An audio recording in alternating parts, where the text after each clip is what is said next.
Assim como um escritor precisa dominar palavras, frases e parágrafos, e um músico tem que saber combinar notas e acordes, você tem que saber usar os elementos da linguagem audiovisual, que mistura imagens, sons e palavras. Plano é tudo que é mostrado na tela de forma contínua. Quando um plano é trocado por outro, dizemos que houve um corte. Tomadas ou takes são as tentativas de se fazer um plano. Na hora de filmar, podemos fazer várias tomadas do mesmo plano até que ele fique bom. 1, 4, 1. Ação! Corta! 1, 4, 2. Ação! Corta! 1, 4, 3. Ação!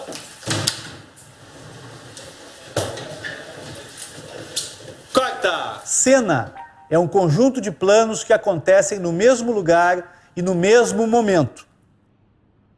Um filme é formado por várias cenas. Essas cenas são uma combinação de planos que são executados no set por uma ou mais tomadas. Quando pensamos em como filmar uma cena, precisamos decidir qual será o enquadramento de cada plano. O enquadramento determina o que vamos ver no plano. Podemos escolher mostrar o rosto do ator, o corpo inteiro ou apenas seus pés. Podemos filmar de perfil ou com a câmera alta. Tudo depende de qual é o nosso objetivo ao fazer cada plano. O enquadramento depende de 3 elementos: o plano, a altura do ângulo e o lado do ângulo. Podemos fazer uma divisão bem simples dos planos: plano aberto, plano médio e plano fechado. No plano aberto, que é esse aqui, a câmera está distante do ator e ele ocupa uma parte pequena do cenário. É um plano de ambientação. No plano médio, que é esse aqui, o ator ocupa uma parte considerável do ambiente, mas ainda tem espaço à sua volta. É um plano de posicionamento e movimentação. E no plano fechado, também chamado de close, a câmera está bem próxima do ator e seu rosto ocupa quase todo o quadro. É um plano de intimidade e expressão. Geralmente fazemos uma divisão mais sofisticada dos planos, para deixar melhor definido qual enquadramento queremos. Mas atenção, nem todo mundo chama um determinado enquadramento pelo mesmo nome. O importante é que a equipe se entenda. Se você achar mais fácil, pode dar seus próprios nomes para os enquadramentos. Plano de joelho, plano de cintura, plano no peito, como quiser. Nos meus filmes, costumo usar a seguinte nomenclatura: plano geral. Em um ângulo aberto, vemos bastante o cenário. O ator ocupa um espaço pequeno na tela e temos dificuldade para reconhecê-lo. Plano conjunto. Ainda com um ângulo aberto, vemos uma parte significativa do cenário. Geralmente, já é possível reconhecer os atores. Plano médio. Enquadramos da cabeça aos pés do ator. Vemos seu corpo inteiro, com um pouco de ar em cima da cabeça e um pouco de chão sob os seus pés. Plano americano. Enquadramos o ator do joelho para cima. Meio primeiro plano. Enquadramos o ator da cintura para cima. Primeiro plano, que também é chamado de close, enquadramos o ator do peito para cima. Primeiríssimo plano, também chamado de B-close, enquadramos o ator dos ombros para cima.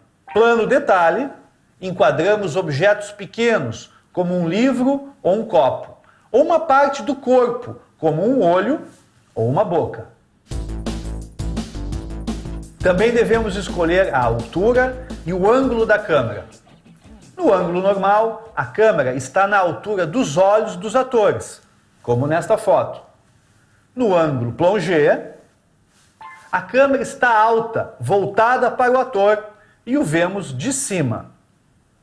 No ângulo contra-plongé, é o contrário. A câmera está baixa, voltada para o ator, e nós o vemos de baixo. É possível usar a câmera alta ou baixa sem ela estar voltada para o ator. É usada quando queremos filmar apenas seus pés caminhando, por exemplo. A última escolha é o lado do ângulo.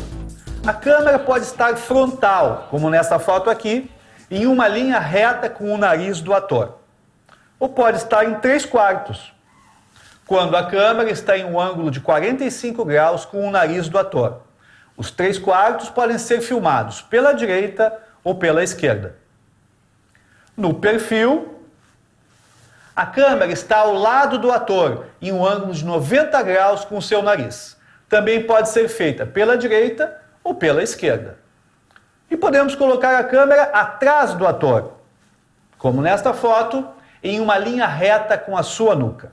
Outra noção importante é o fora de quadro. Quando ouvimos uma pessoa, mas não a vemos, dizemos que ela está fora de quadro e sua fala está em off. Acho que não. Eu estava entrando no avião quando eu percebi que eu ainda gosto de ti. Agora que já conhecemos os possíveis enquadramentos, podemos pensar nos movimentos. O movimento pode acontecer dentro do quadro, com a câmera parada e os atores se movimentando durante a cena. Quando o cenário está vazio e o ator entra, dizemos que ele entrou em quadro.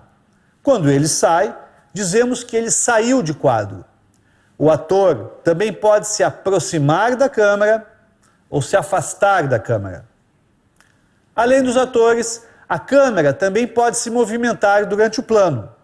Os principais movimentos de câmera são os seguintes: panorâmica ou pan.